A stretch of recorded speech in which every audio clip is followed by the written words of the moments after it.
முதலாவது விஷயம் எப்படி தேடுறாங்க? தனிப்பட்ட முறையிலே என்ன பண்ணுகிறார்கள்? தேவனை தேடுகிறார்கள். நீ வா போலாம், நீ வா போலாம், நீ வா போலாம் அப்படின்னு சொன்னா ஒருபோதும் இவ்வளவு தூரம் அவர்கள் கடந்து வந்திருக்க முடியாது. பாபிலோனுக்கும் இஸ்ரவேலுக்கும் ரொம்ப வெகு தூரம். அப்ப ஒவ்வொருத்தரும் அர்ப்பணிப்புள்ளவர்களாக இருந்தாதான் அந்த பாதையில் என்ன பண்ணுவோம், கடந்து வர முடியும். தெரியும் அவங்களுக்கு, சாஸ்திரிகளுக்கு, பாபிலோன் தேசத்திலிருந்து நம்ம கிளம்பி இஸ்ரவேல் தேசம் போனா இவ்வளவு பிரச்சனைகள் இருக்கு, இவ்வளவு நெருடல்கள் இருக்கு, இவ்வளவு போராட்டங்கள் இருக்கு. நம்ம ஒன்றும் டூர் போற மாதிரி ஒரு வேனை கொண்டாந்து 14 பேர் வேற போற வேனை கொண்டு வந்து நிறுத்திட்டு 10 பேர் ஏறிட்டோம், 4 பேர் வந்து ஏறுங்க, அப்படி ஒரு டிராவல் கிடையாது. எதுல வேணா, குதிரையில வந்திருக்கலாம், அவங்க மாட்டு வண்டியில வந்திருக்கலாம், நடந்து வந்திருக்கலாம், எப்படி வேணா வந்திருக்கலாம். அதெல்லாம் இங்க சொல்லப்படல. நீங்களும் நானும் இந்த போட்டோவை தான் பாக்குறோம், குதிரையில வந்தாங்க அப்படின்னு சொல்லி. அப்ப அவர்கள் வந்த பாதை கரடுமுரடான பாதை, குளிர்காலங்கள், சாப்பாடு சரியா கிடைத்திருக்காது, மற்ற தேசத்துக்குள்ள போறாங்க, மற்ற தேசத்து ஆட்கள் எப்படி அவர்களை அணுகுவார்கள் என்று தெரியாது, எவ்வளவு எதிர்ப்பா இருந்திருப்பாங்க. அதையெல்லாம் தாண்டி என்ன பண்றாங்க? தேவனை தனிப்பட்ட முறையிலே ஒவ்வொருவரும் அர்ப்பணிப்பு இருந்தாதான் என்ன பண்ண முடியும், இவ்வளவு தூரம் அவர்கள் தேடி என்ன பண்ண முடியும், வர முடியும். அவர்கள் எப்படி தேவனை தேடினார்கள்?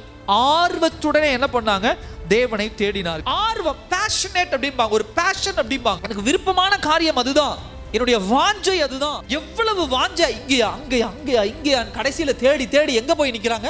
ஏரோது ராஜா கிட்ட போய் நிக்கிறாங்க. ஏன் அப்படின்னா அவங்க போறவங்க வரவங்க எல்லாம் கேட்டிருக்காங்க. அவங்க மைண்ட் செட்ல எப்படி நடந்துருச்சு அப்படின்னு சொன்னா, அவ்வளவு தூரத்துல அவங்க ஆள் ஒருத்தன் வந்து எழுதி வச்சதை தூக்கிட்டு நாம இவ்வளவு தூரம் வந்திருக்கிறோம், இங்க இருக்கிற யூதர்களுக்கு நல்ல அட்ரஸ் தெரியும், அவங்கள கேட்டா என்ன பண்ணிடுவாங்க, கொண்டு போய் விட்டுருவாங்கன்னு ஒவ்வொருத்தரையே கேட்டு வரான். ராஜா பிறந்திருக்கிற, அது கேட்கிறவங்க கேள்வி அதுதான். என்ன கேட்டிருக்காங்க? யூதருக்கு ராஜாவாக பிறந்திருக்கிறவர் எங்கே? எக்ஸாக்டா கேட்கிறான். அங்க இருக்கிறவன் வேண்டாம் முழிக்கிறான். எல்லாம் தெரியாதனால கொண்டு போய் யாருக்கிட்ட போய் நிறுத்துறான்?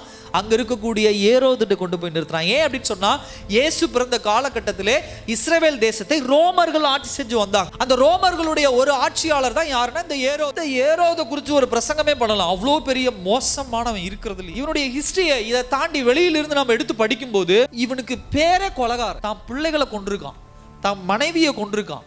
அவனுக்கு யாரெல்லாம் அவனுடைய ஆட்சிக்கு, அவனுடைய அரசாங்கத்துக்கு, அவனுடைய அதிகாரத்துக்கு ஒரு எதிராக ஒருத்தர் எழும்புறாங்கன்னா ஈவு இரக்கம் என்று கொலை செய்யக்கூடியவன். அப்படிப்பட்ட மனம் உடைய. சோ இவனுடைய ஹிஸ்டரி யாருக்கு தெரியும்? இந்த சாஸ்திரிகளுக்கு தெரியும். நீங்க நல்லா கவனிச்சு பாருங்க.